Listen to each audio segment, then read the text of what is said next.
Hi everyone, welcome to the Whiteleyverse with me, Connor Whiteley, for another daily story with a chapter from one of my novellas.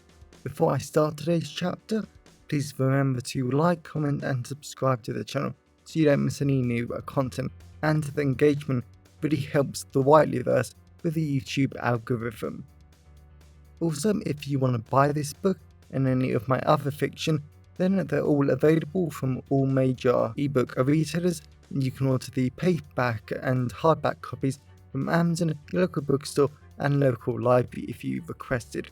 Also, if you want the AI generated audiobook, then you can get it from selected audiobook platforms and library systems like Kobo, Spotify, Barnes & Noble, Google Play, Baker & Taylor, Biblioteca and Overdrive. Now, here's today's chapter. I hope you enjoyed as much as I did writing it. Chapter 1. The 20th of January 2023. Canterbury, England. Private Eye Bettie English stood in the red Canterbury Bank waiting to be served. It was actually one of her favourite banks, and as soon as she had become president of the British Private Eye Federation, she had moved all the accounts over here. She really liked how open and large and wide the bank was, and it had a wonderful cosy feeling that so many banks missed. The lightly coloured wooden floors were a nice touch, the off-white walls reflected the light perfectly, and all the little see-through glass booths where bank employees helped clients just gave the bank such a refreshing modern touch. Betty stood in a long line of people of all different weights, classes and ages, as everyone waited to be seen to. There was a large wooden counter at the end of the line, just a few meters from Betty, and where a very posh elderly lady called Karen stood in the dark red uniform of the bank. She was smiling, chatting and making sure that every single customer felt loved and appreciated. Betty really did enjoy talking to Karen when the bank was quiet. It was always a joy to hear about Karen's kids, grandkids, and the latest DIY disaster that her husband had gotten himself into. The bank was just perfect. The line might have been getting a little long, and Betty really hoped the morning rush was going to die down at some point, but she doubted that would happen. This was Canterbury after all, and between all the young families, her included, the students from 3 universities and everyone else, Canterbury was never quiet for long. People talking about the latest football game, what was happening at the university, and what was going on with their pensions, made Betty smile. The bank was probably the one part of Canterbury where all the young and old, rich and poor and cheap and expensive, could all come together and be under the same roof. "Yes, Mum, I'll be home soon," a woman said behind Betty. Betty looked at the young woman, who was carrying a 2-year-old baby with her. The little girl was nowhere near as cute as Elizabeth, but Betty was still surprised how much it warmed her heart seeing other kids. Then the little girl started getting restless. "My daughter Elizabeth hates the bank too," Betty said, smiling. The young woman laughed as she rocked her daughter in her arms, and the daughter started playing with her mother's black hoodie. The elderly man in front of Betty shuttled towards the counter, and Karen waved at Betty. As much as Betty wanted to get back to her own 5-month-old twins, she really wanted to help the young mother. "Please go in front. Let's get your daughter out of here," Betty said, smiling. "Thank you," the young woman said louder than she probably meant to as her and Betty swapped places. Everyone else in the line grinned at Betty like she was a good Samaritan or something, but she wasn't. She understood how great and amazing kids were, but they could be a minor pain in banks. Betty still loved it how Elizabeth refused to even step into a supermarket. That was a real pain, but she did it in such a cute way that she didn't really mind. The elderly man was done in 3 minutes flat, and the young woman went in, and Karen spoke to the baby a little, and she seemed a lot more relaxed. All Betty wanted to do was get a meeting with the bank manager for a loan, because the Federation was still drowning in debt. Of all the troubles she expected when she took over the Federation, she never ever expected that banning the far left and far right elements of the membership would result in the Federation losing 60% of its funding from sponsors. And Betty had stopped investigating the sponsors months ago because she hated how a lot of the Federation had been funded with neo-Nazi money.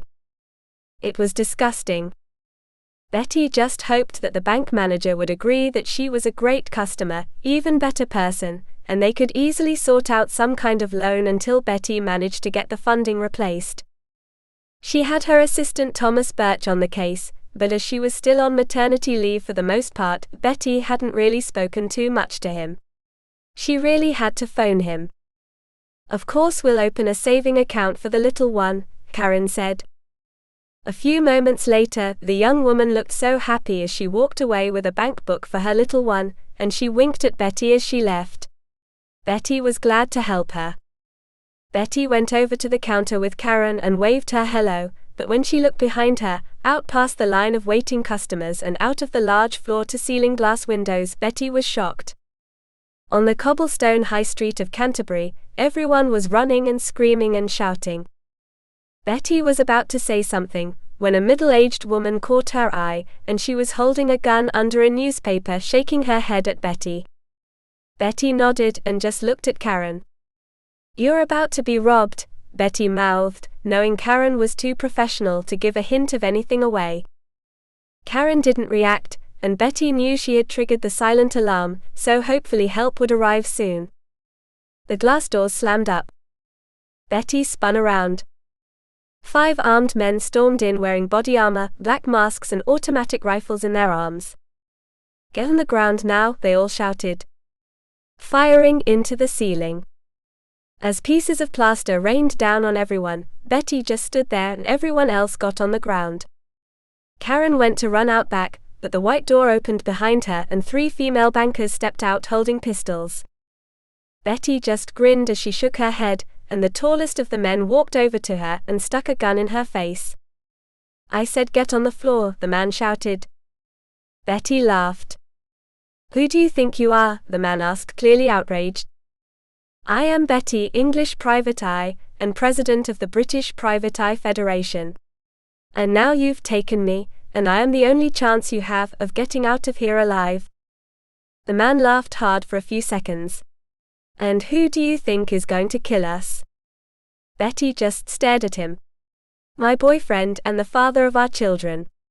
He will kill you if you harm me." Welcome back everyone, it's me again, Connor Whiteley. So I really hope that you enjoyed today's story, because I flat out love writing, creating stories and sharing them with you. If you really enjoyed today's story, then please remember to like, comment and subscribe to the channel so you don't miss any new content, and the engagement really helps the Whiteleyverse with the YouTube algorithms. And if you want to buy this short story or any of my other fiction, then they're available from all major ebook retailers, and you can get them from your local library if you requested, and you can order the paperback copies from Amazon, your local bookstore or local library if you request it. Lastly, if you want to support the channel on a one-off basis, then you can now buy me a coffee at buymeacoffee.com/Connor Whiteley. Also, if you know anyone who would enjoy today's story, then please share it with them. I'm always really grateful when you wonderful people help spread the word about the channel. So, thanks for watching the Whiteleyverse, and I'll see you again soon. Have a great day, everyone.